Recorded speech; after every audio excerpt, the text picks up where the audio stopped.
Ele é conhecido em todo o Brasil pelos seus posicionamentos, principalmente os mais conservadores. Eu converso agora com o deputado federal Jair Bolsonaro. Muito obrigada por vir a Blumenau.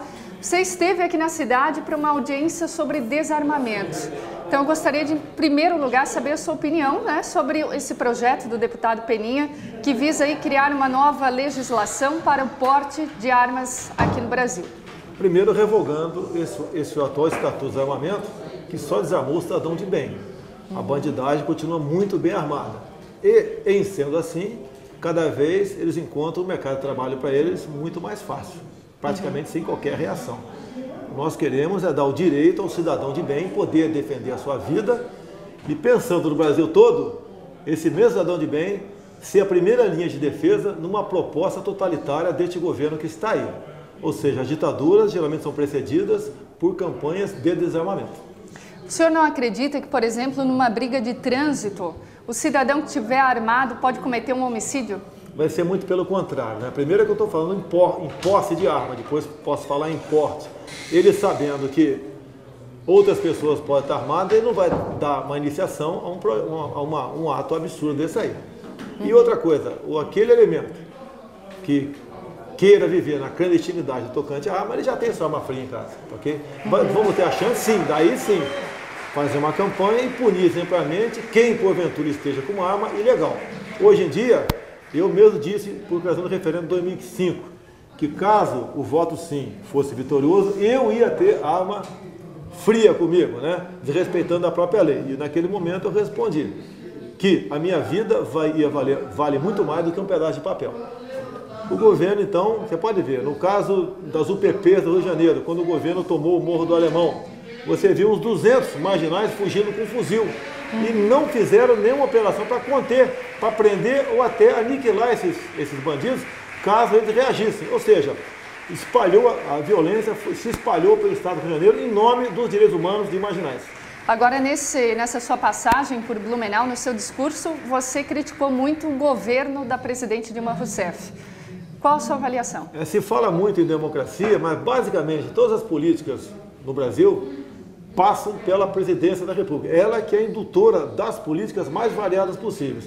E havendo insucesso, né, a última instituição que paga uma conta muito alta são as polícias, civil e militar, para conter a violência. É uma mulher que mergulhou o Brasil aqui, agora numa recessão, uma inflação aí não vista desde o início do Plano Real. Ela fechou o comércio com o mundo civilizado, apenas o manteve aqui com países pré- ou ditatoriais. Ela deu as costas para o povo brasileiro. Hoje em dia, nós temos a maior taxa de desemprego do mundo. Por que eu digo isso? Em torno de 40%. Porque para o governo, quem recebe Bolsa Família está empregado. Tá? Quem recebe o seguro-desemprego está empregado. Quem não está procurando emprego está empregado. E a grande prova que eu dou para você no tocante a isso aí, chega a quase 40%, é o número de mortes violentas por 100 mil habitantes. Em qualquer local onde a taxa de desemprego é pequena, o número de mortes também é pequeno. E nós temos uma das maiores taxas de mortes violentas do mundo aqui no nosso país. O que o senhor acha da participação das mulheres na política? Sem problema nenhum, só que se ganhando voto, ok? E eu votei contra aquela emenda que previa dar cotas iguais para elas. Eu não queria dar uma vaga certa para Jandira Fegali, Benedita da Silva, Maria do Rosário, entre outras, que com 20, 15 mil votos teriam um mandato vitalício em Brasília, né? Vocês não brigam tanto por igualdade? Porque agora vocês querem privilégio? Igualdade, eu não voto. Um caso típico que eu cito, meu filho foi eleito em São Paulo, foi o terceiro, né, o partido fez 3, do PSC. Os dois primeiros tiveram mais votos que ele teve 82 mil votos. Caso essa emenda tivesse sido aprovada, uma mulher com 18 mil votos estaria ocupando o lugar dele em Brasília.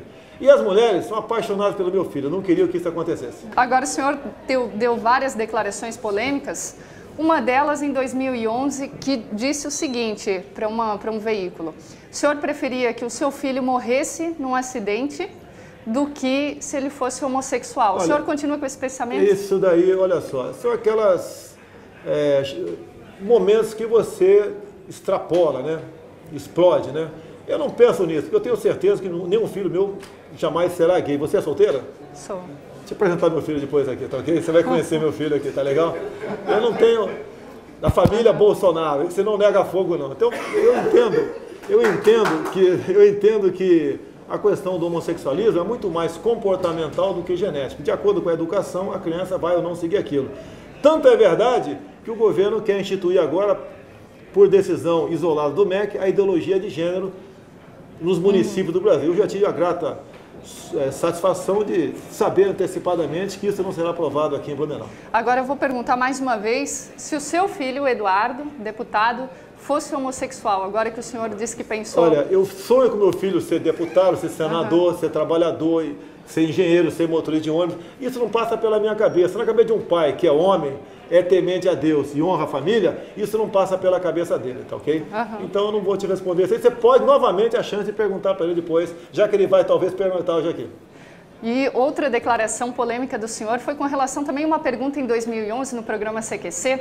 A cantora Preta Gil perguntou o que o senhor acha, né, da população negra. Se, por exemplo, alguém da sua família namorasse um negro. E aí, deputado? Eu vou te comprovar agora aqui a completa... Na época... Vou te comprovar aqui agora a completa parcialidade da imprensa. Você sabia que o mês passado esse processo foi arquivado no Supremo Tribunal Federal? Me responda. Porque a imprensa não divulga.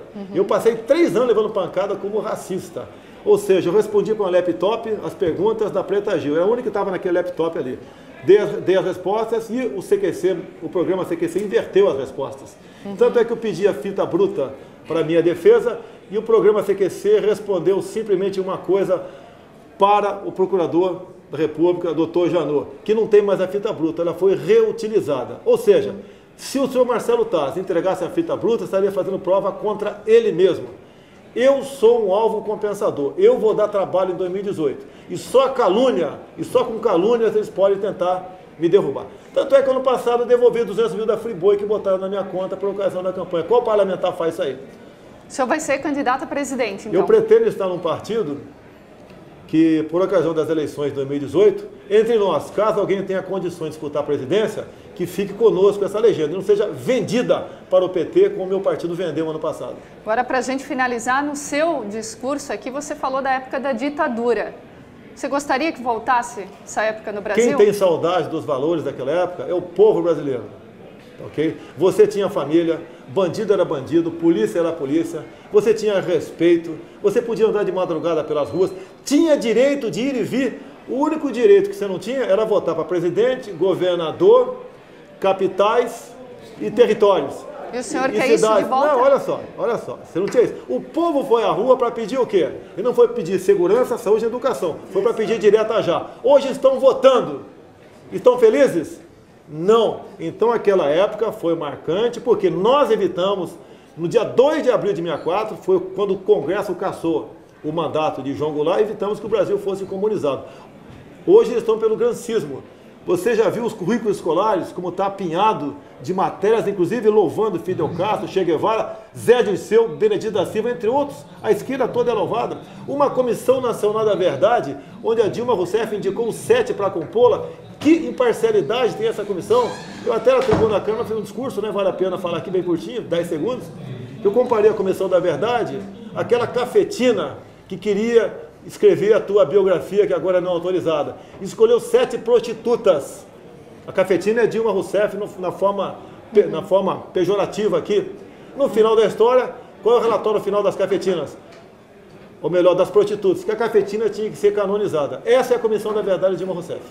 Não seria um preconceito da sua parte com relação às mulheres, senhor? Mas o que as mulheres têm a ver com Dilma Rousseff? Uma repórter perguntou para ela, por ocasião do kit gay, se ela era homossexual. Ela falou, não vou nem discutir isso aí, com deboche. Ou seja, ela preconceituosa com os homossexuais. Por que não diz? Por que o filho, o neto dela, não se submete ao kit gay nas escolas? Nas escolas não.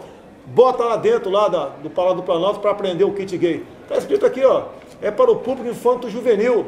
Cota para professor homossexual, livros didáticos para bibliotecas com a temática de diversidade sexual. O que você soma na cabeça de uma criança, de um futuro cidadão, botando esse tipo de disciplina dentro da escola? Não soma nada. Como eu disse ali, enquanto aqui o governo do PT quer saber se teu filho é homem ou mulher, apesar de ele ter um apêndice, Lá na Coreia do Sul, no Japão, a molecada já sabe fazer operações com essa idade, onde gente no ensino médio não sabe fazer aqui no Brasil.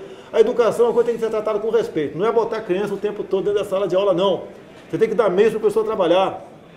Botar um currículo decente, como esse que vocês chamam da época da ditadura militar, onde tinha educação moral e cívica, onde o aluno se levantava quando o professor entrava na sala de aula. Hoje a professora está preocupada em não apanhar na sala de aula do que estudar.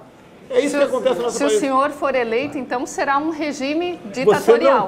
Não existe, não houve ditadura no nosso país. Vocês não conhecem ditadura. Vê as damas de branco em Cuba, que Dilma Rousseff e Lula tanto admiram. Vê o regime na Coreia do Norte. Lá tem ditadura. Vê como está na Venezuela. Vê se o Brasil naquela época era uma Venezuela. O brasileiro tinha como sair e ir e voltava para qualquer lugar do mundo. Tanto é que nós lançamos a campanha. Brasil ame ou deixo. Para de fazer aquele proselitismo todo, de se vitimizar como esse pessoal da esquerda que diz que foi torturado. Se pegar qualquer presídio aqui do teu estado, perguntar para um preso se está sendo bem tratado, e falar não, vai falar que está sendo torturado. A esquerda se vitimizou, treinaram em Cuba, pegavam o dinheiro da Coreia do Norte, faziam sequestro de autoridades aqui, sequestraram aviões, matavam gente, faziam barbaridade aqui, botavam terror, estudaram no mínimo manual de guerrilha do Carlos Marighella, que o grupo do PAC, Proletários Armados pelo Comunismo, de Cesare Battisti, usou nisso também. Depois que o PT conseguiu dar asilo e tirar da cadeia o Cesare Battisti, estava morando até pouco tempo no apartamento de Luiz Eduardo Grial, homem que foi condenado por 4 homicídios na Itália, e o processo é reconhecido como legal pelo Tribunal de Direitos Humanos da Europa. Será que o pessoal não acorda que nós estamos indo para a ditadura? No livro escolar se ensina, né, para o moleque o capitalismo é o inferno, o socialismo é o paraíso.